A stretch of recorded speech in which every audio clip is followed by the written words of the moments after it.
Can you believe this is how our morning started out?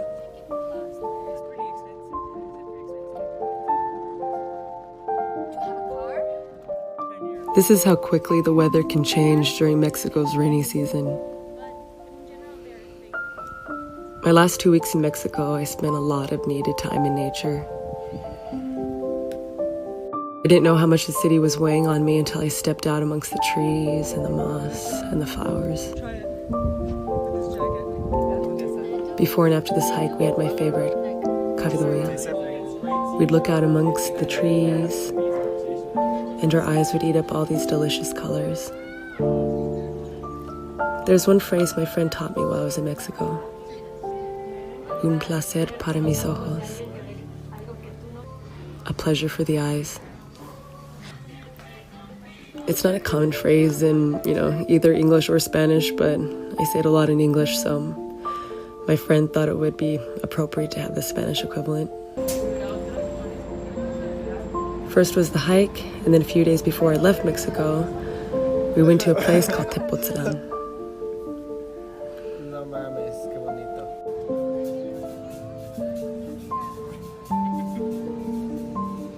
It's also filled with color and Coca-Cola. It's one of the magic towns here in Mexico. We stayed at a place called Refugio del Alma, Refuge of the Soul.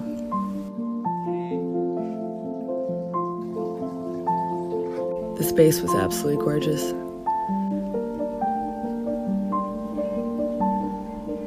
This was the view from the top of the hotel. To see it, you have to climb this pink staircase. Over the 2 days, we had a lot of small adventures. We rescued a turtle from the road and passed it to a park ranger. My twin sister ended up coming and visiting, and I was so glad I got to see her.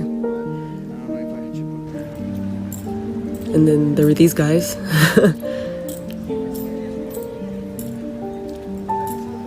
We ate a lot in old markets. Mostly quesadillas.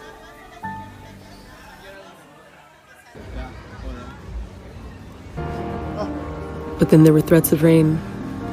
The sky managed to hold up most of the time, at least enough for us to explore a bit in the evening.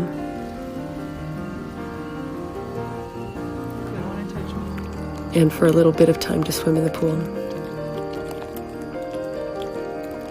Characteristically, the mornings were sunny and peaceful, and we had a beautiful breakfast. Got to take in the little details embedded in the roads. And then walked to a waterfall.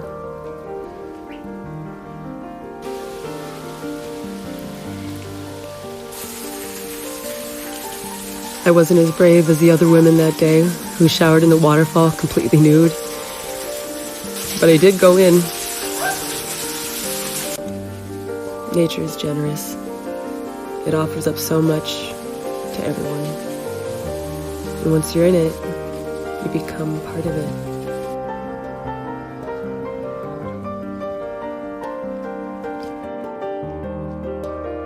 And if you look closely enough, you realize we're not too different.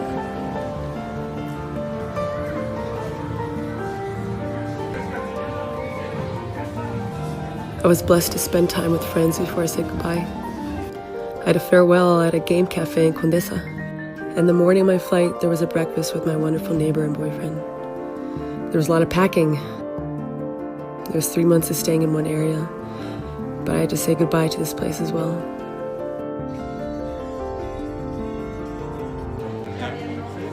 So with a lot of stressful flight delays, I was finally off. After a layover in Texas, my next destination is the Midwest, and we'll be in the tiny town where my parents are from.